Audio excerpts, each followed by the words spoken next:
Hesíodo, poeta grego que viveu no século oitavo, final do século oitavo, começo do século sétimo antes de Cristo. Na passagem entre esses séculos, né, aproximadamente. É um poeta que foi um camponês pobre, né? Ele fez 2 poemas, a Teogonia, em que ele fala sobre a gênese do cosmos, né? E também a gênese dos deuses, a gênese dos heróis e dos homens. É um livro, é um poema, né, mitológico, em que ele propõe uma ordenação das diferentes divindades que existiam. O Hesíodo foi um organizador da religião grega, porque cada divindade era ligada a uma família, era ligada a terra, a uma família. Acabava que havia uma grande variedade, uma desorganização no mito. Hesíodo ele vai organizar esse mito, mas por que ele vai fazer isso? A explicação está no poema seguinte dele, nos Trabalhos dos Dias. Porque Hesíodo ele vai se preocupar com a justiça entre os homens. Ele está vivendo numa época de transformações políticas e inclusive transformações na justiça, né? O Hesíodo ele tem uma busca para que a justiça deixe de ser alguma coisa sujeita ao poder dos chamados eupátridas, né? Que eram aqueles que dominavam as cidades e aqueles que se diziam representantes dos deuses. Então Hesíodo vai querer que a justiça seja menos a justiça divina, oral, baseada nos deuses, e mais uma justiça dos homens. Então menos uma justiça Temis, né, da deusa Temis, e mais a justiça de quê? E aí, de acordo com esse autor aqui, que eu estou usando muito nesse vídeo e nos outros, né? Então, vocês conhecem o Junito de Souza Brandão, né? Ele tem 3 volumes de mitologia grega.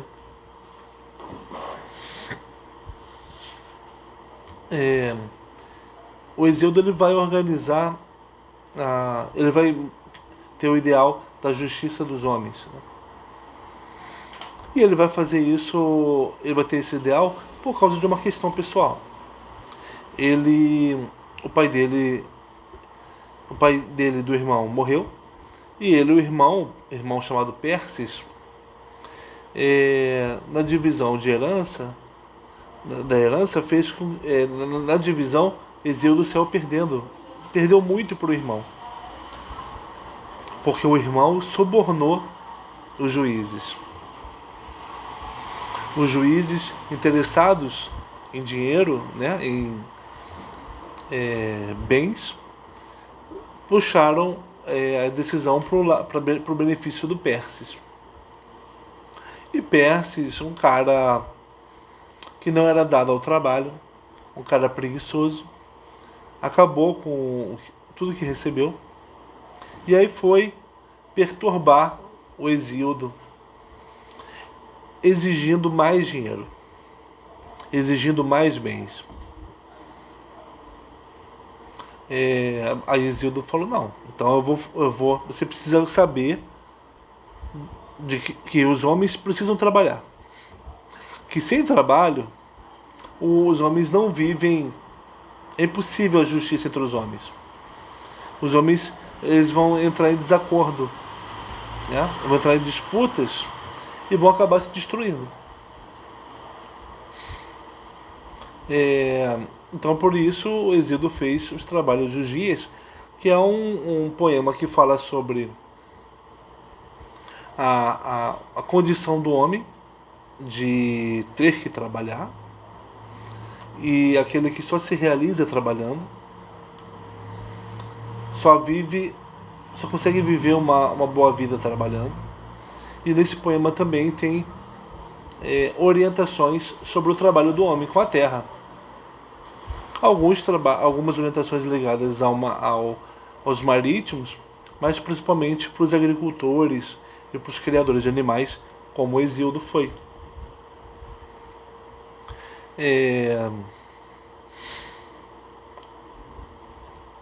Na época de vida do Exíodo, um pouquinho antes, houve a invasão dória. Os povos, um povo do norte chamado Dórios, invadiram povos do centro e do sul da Grécia, cortando a estrutura política que havia.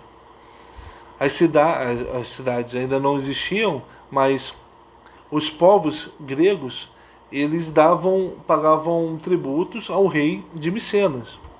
Micenas era o centro político, cultural e econômico da época, né? E os reis dos diferentes povos pagavam tributos a Micenas.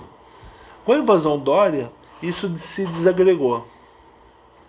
Micenas foi tomada e os povos se viram deixados a si próprios.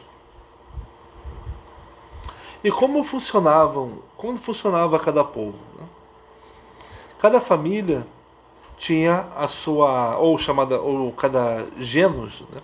Ou cada clã tinha uma árvore genealógica. Nós somos descendentes de Apolo, ou nós somos descendentes de Aquiles. Cada família era descendente de um herói ou de um deus. E esse deus ou esse herói era adorado por nós, né? Cada clã tinha o seu deus particular. E nas cidades, os clãs se reuniam, formando uma irmandade. As irmandades se reuniam formando tribos, e as tribos se reuniam formando as polis, né? As cidades. As unidades maiores que centralizavam, que vão centralizar, né, a política e a economia. E a defesa, né, a defesa militar.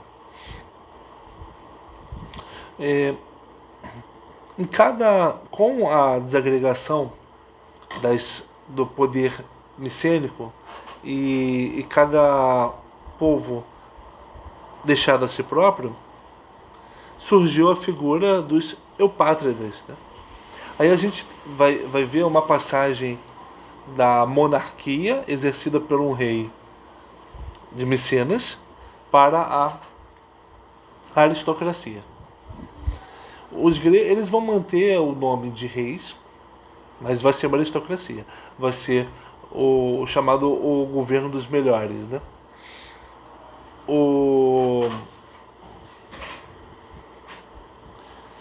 Quem vai ser o rei de cada cidade?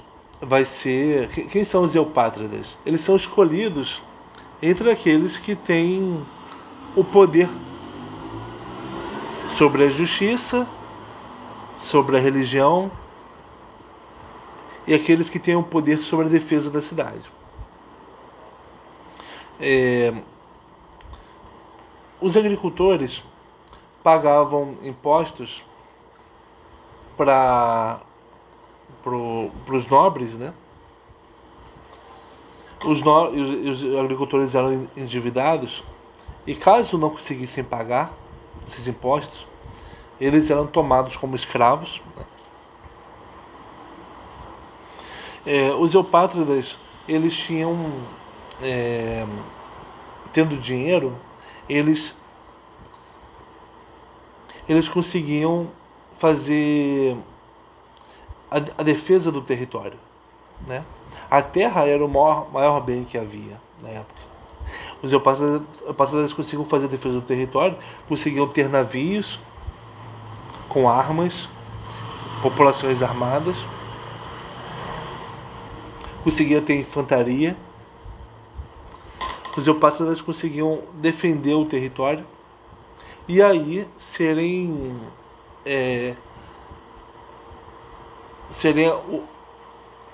as figuras mais importantes politicamente, pela defesa do território, pela defesa do maior bem que havia.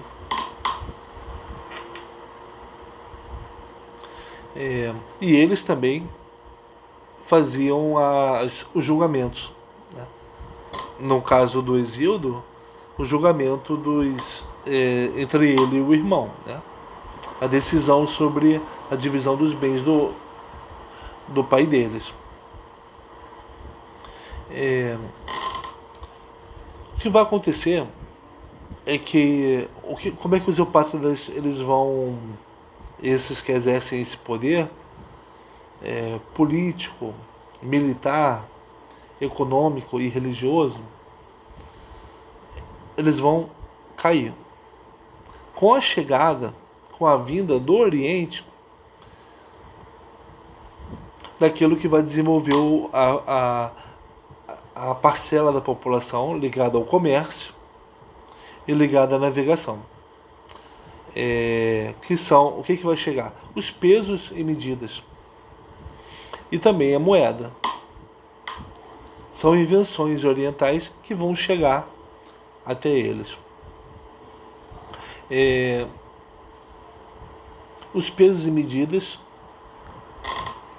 o sistema de medição usado no comércio, que faz com que normaliza, né? normatiza as trocas, e a moeda, que é uma facilitadora das trocas, né? Isso vai fazer com que se desenvolva essa parcela da população, que são os comerciantes e são os marítimos. E eles vão eles vão aumentar o seu poder. Os eupátridas eram escolhidos entre a parte da população nobre. O povo não tinha acesso, nunca poderia ser escolhido. Um homem do povo nunca poderia ser escolhido para fazer parte do poder. Cabia a ele ser um camponês pobre, né? Mas aí ele vai ver, então, o surgimento, a gente poderia falar de uma classe média que vai tomar o poder aos poucos dos eupátridas. Vai dividir com eles, né? Vai rivalizar com eles o poder. Vai surgir Solon, que é um legislador que vai mudar as leis. Ele vai fazer com que as leis sejam menos divinas e mais dos homens, que é o trabalho que o Hesíodo fez, né?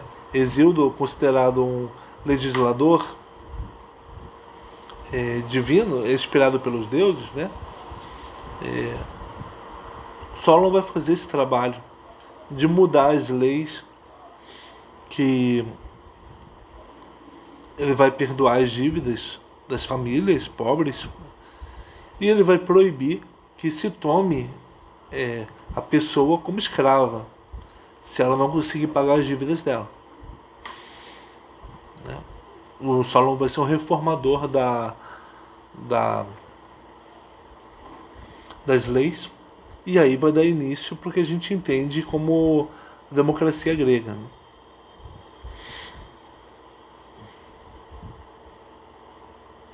Então, nesse contexto, e o poder militar vai mudar também, né?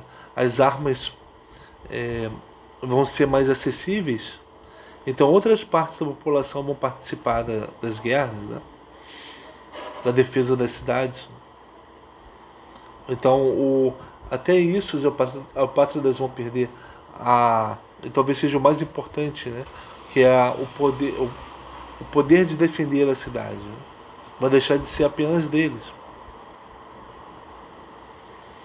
É, então, Exílio está vivendo nesse contexto. Ele é um camponês pobre e ele vai nesse ambiente de mudanças econômicas e políticas e militares, né? Ele vai ser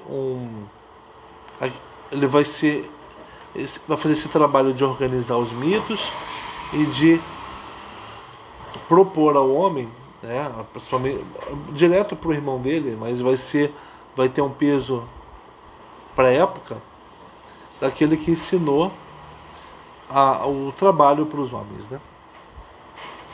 Ele vai ser aquele que vai organizar a religião grega para os gregos e também vai ser aquele que vai ser um conselheiro, né? Um sábio, um conselheiro para os gregos.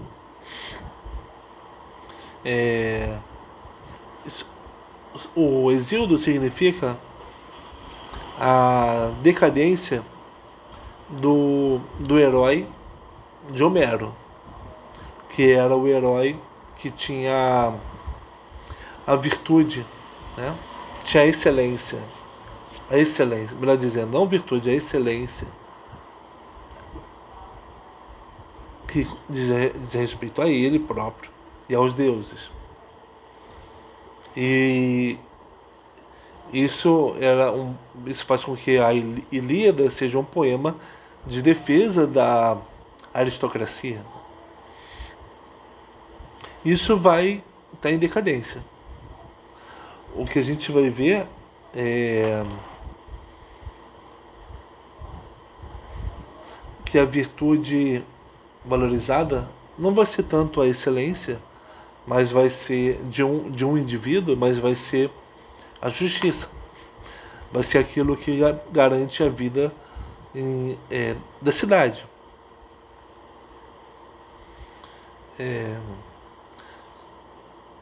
Nos trabalhos dos dias, né, a gente tem a primeira parte, a invocação, e a gente tem uma entrada, uma segunda parte, que é o mito das duas lutas, em que o Exíodo vai falar sobre. Ele vai entrar no assunto do trabalho para o homem, né? O trabalho como aquele que leva à justiça. Né? Exíodo vai falar que os homens. Não, que existem duas lutas, ou duas Eres. Eres, a deusa da discórdia, é filha da noite, que é filha do caos. Então, voltando lá para a teogonia, para os deuses primordiais, caos gerou a partir de si mesmo a noite, que gerou a partir de si mesma vários filhos, entre eles a Eris, né, a disputa. Exíodo vai falar que existem duas Eris, duas lutas, né? Uma Eris boa e uma Eris má. A Eris má é aquela que leva ligada a Pólemos, a guerra. Ela é ruim para os homens, né? Leva os homens à destruição. Repara como já é diferente, totalmente diferente do Homero. Homero falava que a guerra é odiosa, mas é através dela que o homem obtinha a glória.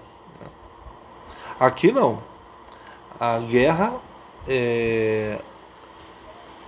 a luta, a guerra é algo ruim, algo a ser evitado.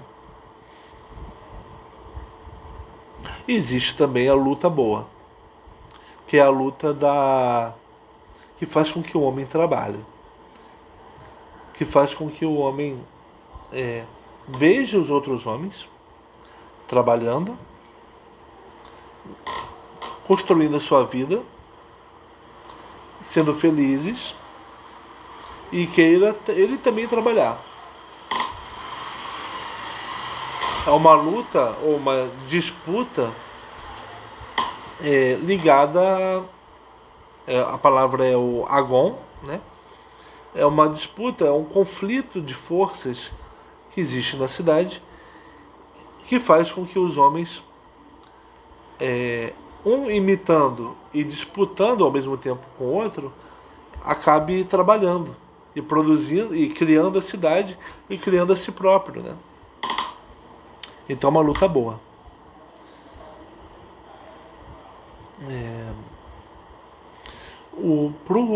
Em relação à luta má, né, a guerra, Heráclito ele vai dizer que a guerra é aquilo que é o fundamento das coisas, né? Dos deuses e dos heróis, né? Aquilo que mostra os deuses e heróis. É como o que a gente teve na teogonia do Hesíodo, que é a titanomaquia, a luta entre Zeus e seus aliados e os titãs,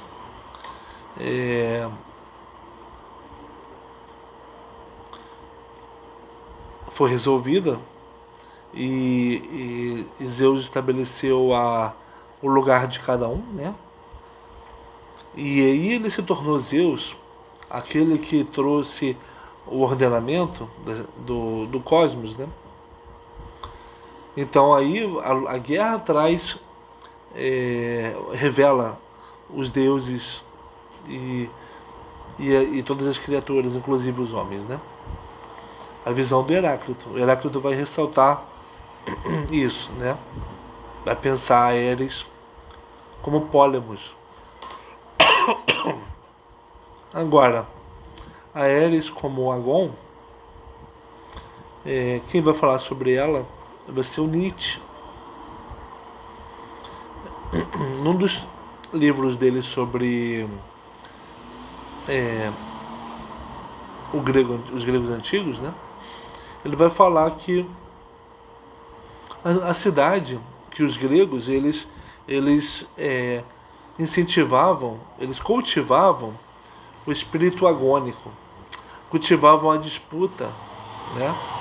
Não só em relação ao trabalho, mas em relação às artes, né? Quem fazia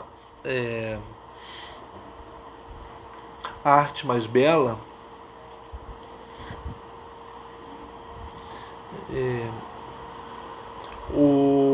quem fazia a obra mais bela, né? E aquele que era o melhor, ele era rechaçado. Interessante, né? O melhor é rechaçado porque se houvesse o melhor, os outros automaticamente seriam piores. E aí já pronto, acabou aqui a disputa que faz com que todos trabalhem, né? E se esforcem e deem o melhor de si e criem o melhor, né? Então aquele que era o melhor era tirado. Sempre deveria haver a possibilidade de surgir alguém que supera os outros. Se sempre deve existir isso, aquele que supera os outros será superado logo adiante.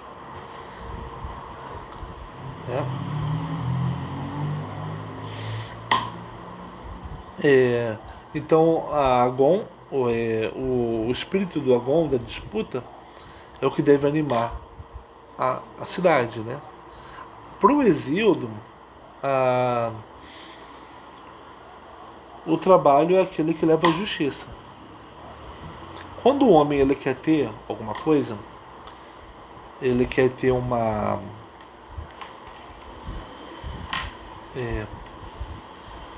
ele quer ter 10 ovelhas. Se ele roubar de alguém essas 10 ovelhas, se ele procurar ter essas ovelhas de uma forma injusta, daqui a pouco ele pode começar a criar essas 10 ovelhas, mas daqui a pouco o dono delas vai aparecer, e pode brigar com ele, eles podem se matar, ou pode aparecer um juiz e decidir, né, a situação. O resultado não é bom.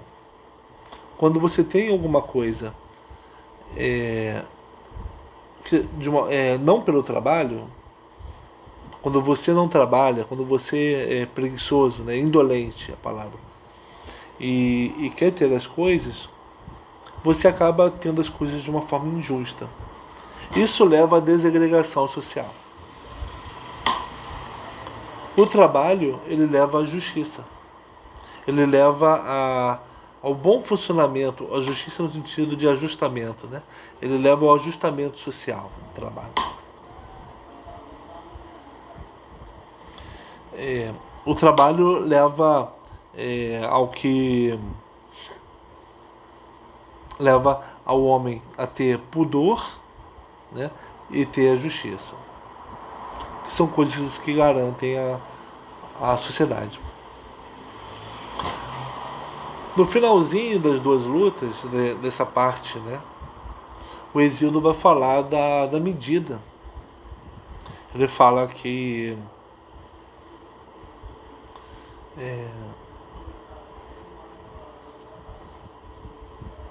o ganho médio ou a parte é melhor do que o todo. Você poderia me dizer, mas como? O todo é melhor do que o médio, né? Do que a metade? Claro, eu quero tudo. Não. O que ele quer dizer?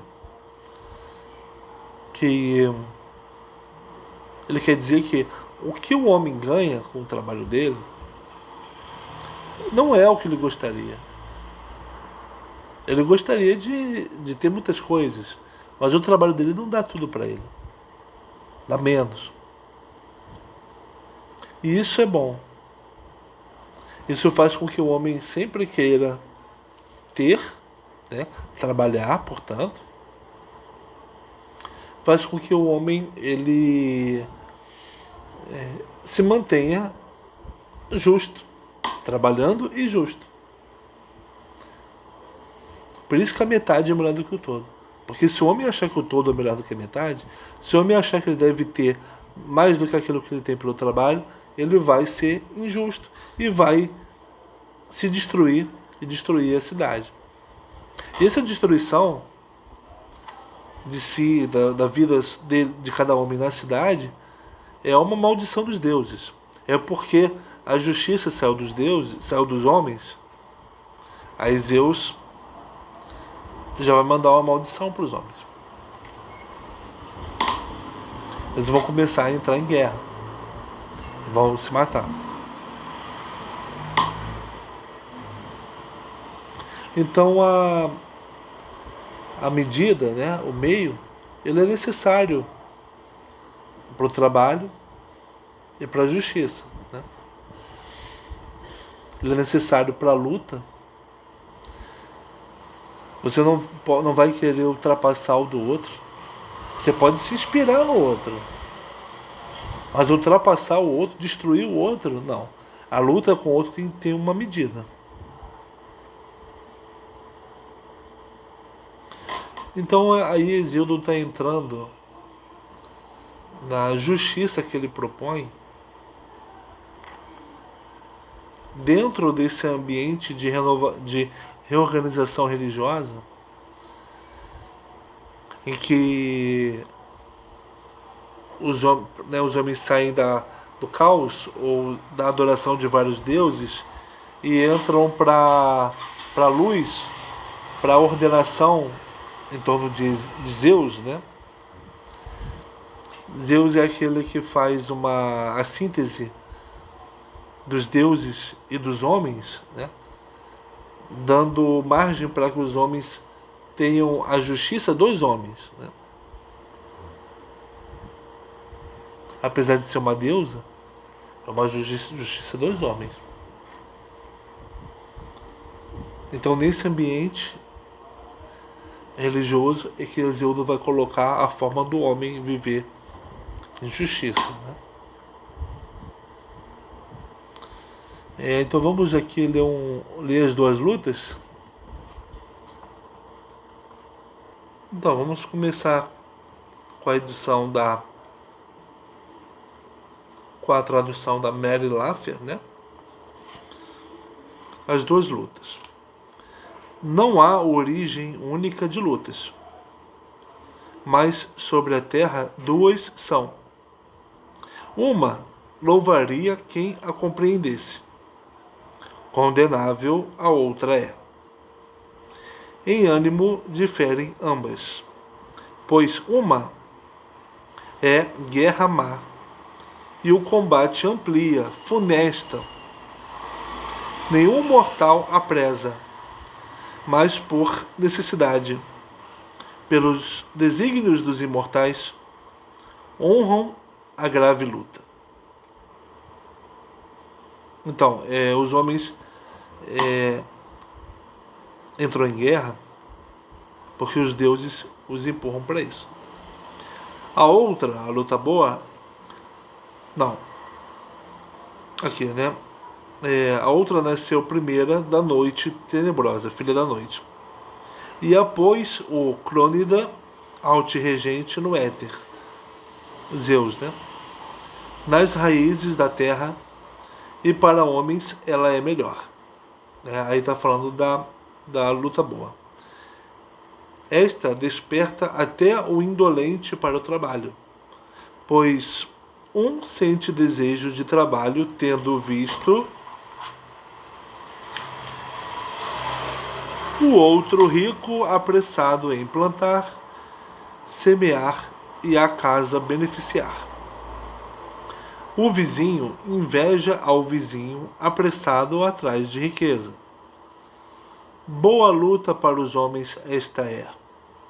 O oleiro ao oleiro cobiça, o carpinteiro ao carpinteiro, o mendigo ao mendigo inveja e o aído ao aído.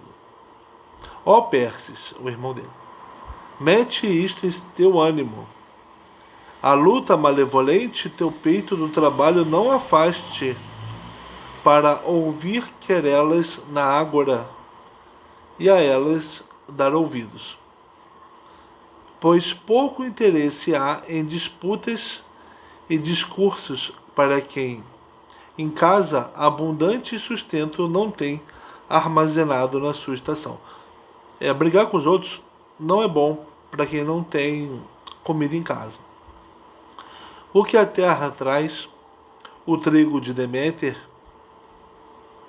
né,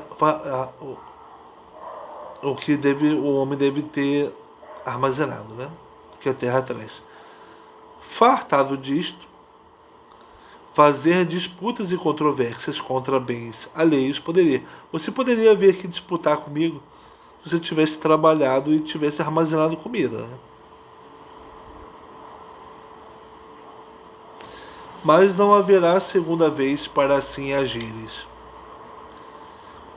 Decidamos aqui nossa disputa com retas sentenças, que, de Zeus, são as melhores.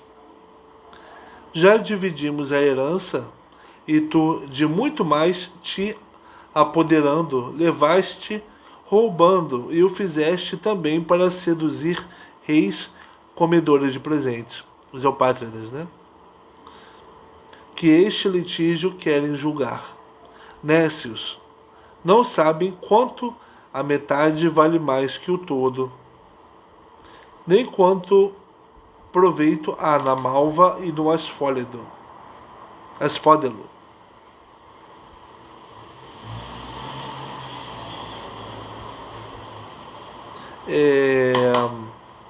Está falando que os reis e o Perses estão querendo tudo, mas injustamente.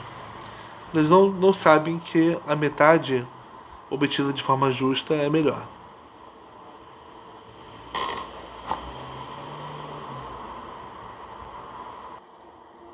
Então, agora na tradução do Alessandro Rolim de Moura. As duas lutas. Ora, não houve apenas um nascimento de lutas, mas sobre a terra existem duas. Aqui Hesíodo corrige a própria teogonia, onde apenas uma luta é mencionada. Quando alguém observa uma delas, considera louvável. A outra é digna de censura. Elas têm ânimos diversos, pois uma promove a guerra má e a disputa, é a cruel. Nenhum mortal a ama, mas por necessidade, pela vontade dos deuses, tem de honrar a luta pesada. A outra, a primeira, gerou-a a noite escura, e o filho de Crono, Zeus, sentado em alto trono, habitante do éter, colocou-a nas raízes da terra. É bem melhor para os homens.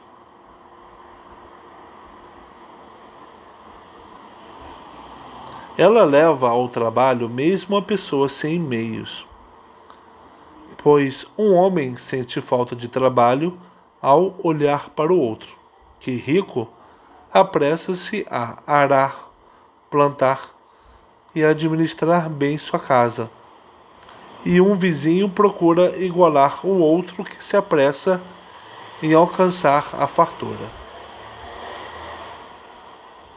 Repara que ele está falando um elogio do trabalho, mas o homem ele atinge a riqueza através do trabalho. Diferente da nossa situação em que tem homens que atingem a riqueza sem trabalho. E quem trabalha não tem dinheiro. Isso é o injusto.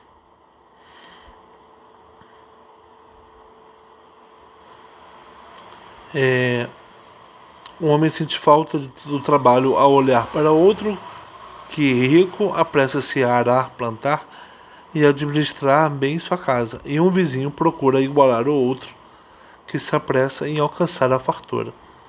Essa luta é boa para os mortais. O olheiro irrita-se. Não é irrita-se com o olheiro, é imita o olheiro. O carpinteiro imita o carpinteiro. O mendigo inveja ao mendigo, o poeta ao poeta. Ó Perses, coloca essas coisas no seu espírito, e que a luta que se compraz no mal não te afaste do trabalho para assistir a litígios, atento aos discursos da praça pública. Na verdade, litígios e discursos pouco importam a quem não possui em estoque sustento abundante colhido no tempo certo, os frutos de Deméter que a terra traz. Estando deles saciado, poderias promover litígios e disputas sobre bens alheios. Não te será possível, contudo, uma segunda vez assim agir. Mas, sem mais, decidamos nosso litígio com julgamentos justos, que vêm de Zeus, os melhores, pois de fato já tínhamos dividido a herança, e tu muitas outras coisas agarravas e levavas, prestando grandes honras aos reis, devoradores de presentes, que se dispõem a dar esse veredito. Tolos, não sabem quanto a metade é maior do que o todo, nem quão grande proveito existe na malva e no asfódelo. Os reis são provavelmente membros da nobreza encarregados da administração da justiça, na aristocracia. né? É isso.